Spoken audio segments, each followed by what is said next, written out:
Hey everyone, this is Imaxination1980 here with yet again another test or preview video for my upcoming series here on YouTube. In this one I experiment with a couple styles and, not sure which style I'm going to use yet because I'm trying to improve on little flaws in the last two test videos. I was considering, shortening the Disney film history section, because that ultimately causes confusion. You're going through with the 80s and then you have like a backtrack on the Disney film and then you're taken back to, like, let's say Bambi in 1942. I'm going to shorten that. I want to see if that change works. And, in this video I'm just going to experiment with some parts of the series. I haven't filmed the entire series yet, of course, but it's a work in progress, and yeah, I'd like to see what you think of it. So here's the first test. Disney decided to keep the video sales going with the Wonderland Sale in the summer of 1986.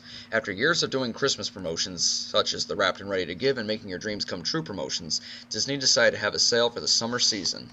The Wonderland Sale promotion was headlined by the home video return of Alice in Wonderland. The titles hit stores on May 28, 1986. Alice in Wonderland became the fifth release in the Classics line, and it never went out of print for a long time since then. Unlike the other Disney videos at the time, these tapes were packaged in cardboard slipcover cases rather than clamshell cases. However, this wasn't the first time Disney videos would be packaged in cardboard slipcover cases. The Disney Video Along series, which debuted earlier in 1986, came in cardboard slipcover cases as well. The other titles in the sale were 20,000 Leagues Under the Sea, Davy Crockett, King of the Wild Frontier, and Davy Crockett and the River Pirates, along with The Absent-Minded Professor, In Color, The Parent Trap, and The Happiest Millionaire. In addition to these live-action classics, the three Winnie the Pooh short films were part of the sale, along with two cartoon compilations, Mickey Knows Best and The Importance of Being Donald. Okay, so that was one section. Now in this next section, I'm going to do something a little bit differently here. Now, in the previous videos, of course, I went into in-depth history of the two films I was showing, The Jungle Book and Robin Hood, but I think that's taking up too much time of the video, and it just doesn't, flow as fast. I don't know if that sounds right, but it just doesn't go by as fast, and, the whole purpose of the series is to be informative, but also tell about the history of Walt Disney Home Video in a nutshell. But I still want to go over the films themselves, so I'm going to make it a little quicker this time around. I mean, the point of this video is to see what you guys think of the changes, I'm making to this series, or if these are improvements, or should I stick to what I was doing in the previous videos, because I don't want this to go from, my guide to Disney videos to just my guide to, all the Disney animated classics. There's so much written about these films. You could see them in books, you can see them on the DVDs and the Blu-ray discs, the making of editions, like the behind the scenes, the making of the movie, stuff like that, and just, saying what has already been said before. But I could provide lots of links, so this time I'm gonna do like a shortened history of the selected film. I'm gonna talk about the 1986 video release of Sleeping Beauty, and I want to see what you think of that, if you think that's a good change, or if it's not that good and I should stick with the old style. I'm looking for a consensus here, so tell me what you think. Okay, so here we go, 1986 VHS of Sleeping Beauty. Of course, back in November of 1985, Disney was planning to release Sleeping Beauty as the next title in the Classics line, following Pinocchio. Although we got The Sword in the Stone and a reissue of Dumbo first, along with Alice in Wonderland, there were still plans to release Sleeping Beauty on home video, and it debuted on October 14th, 1986.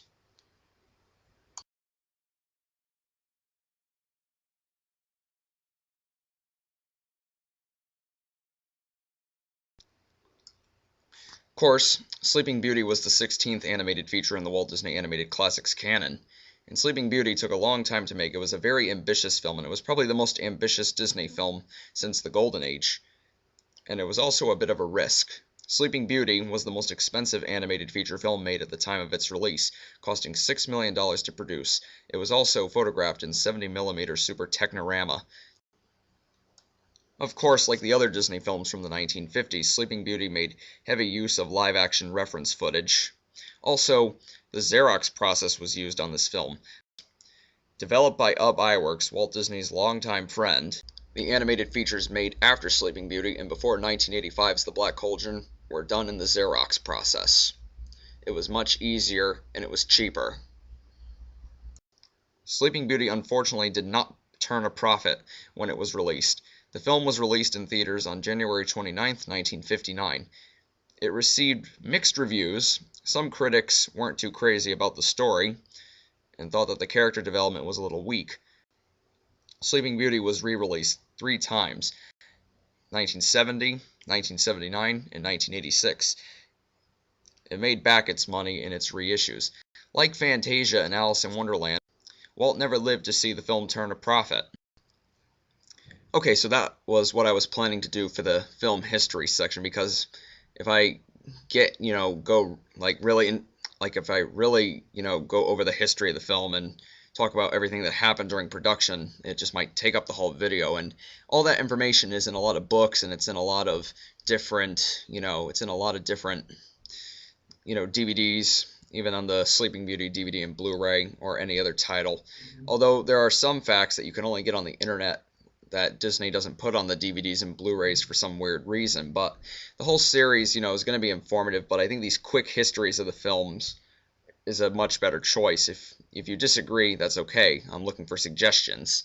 So in this next section, I'm going to, I don't know about the details parts, because if I'm going to show these tapes in full details, that's going to take up a lot of the video too. So maybe I just might devote an episode or maybe a different video to the different details, or maybe I'll start a request series that you can request what tape you want to see in full detail or whatever. I'm not sure yet, kind of like the Vinyl Time series, but I've already shown my tapes in full detail, not extremely close up, but still most of the basic details like the front, the back, the spine, the tape labels, and the print dates.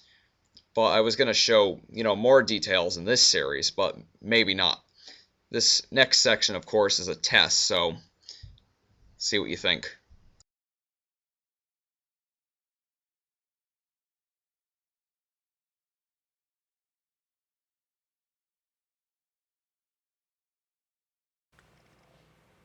I've got 3 copies of this tape, and 3 are VHS tapes and one's a Betamax copy.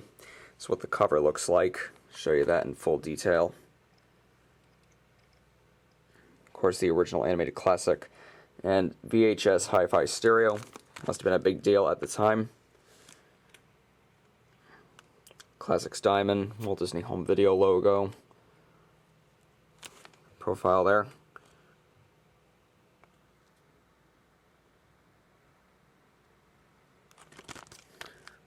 This must have been one of the first Disney videotapes in hi-fi stereo. Of course, you get the diamond, the description of the film, review from the Denver Post.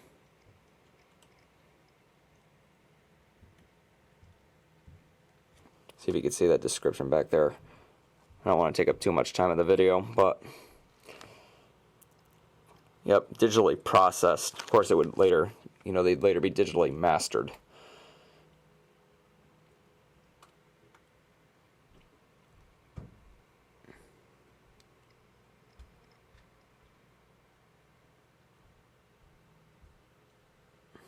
Yep. And of course the other covers are the same exact thing, or the condition, is different. This one came from that box set that I have. Unfortunately, there's some scribbling on it. And the clamshell is a little bit different, as you can see. As you can see from the spines, this one's a little bit different. Of course, us collectors see those little differences. Some do not, but that's okay. Now the tape labels.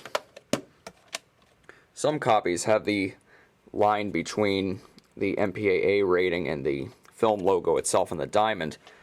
However, there were still some copies of Sleeping Beauty that didn't have it, as you can see in this copy right here. Of course, the scribbling on the label, you gotta love that.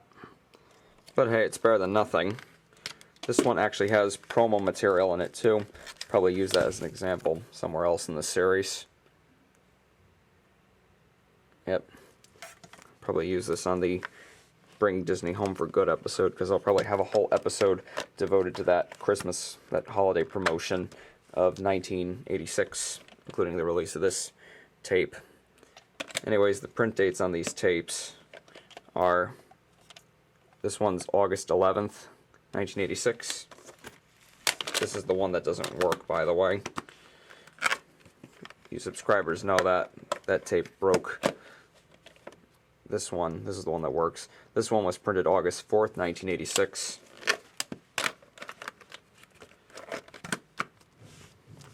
This one was printed October 3rd, 1986. I guess by late 86 they got rid of the line completely, but you know, in the summer they still were making the tape labels with the line that separates the MPAA ratings and FBI warnings with the film logo and the diamond. Of course, minor little differences that I and other collectors look for. Here I got the beta tape. As you can see, artwork is smaller. You have beta hi-fi stereo.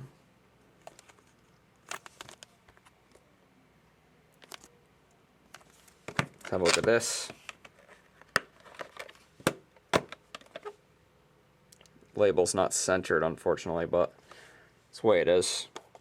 The print date on this one is July 30th, 1986, so this is the earliest printing of the tape that I have.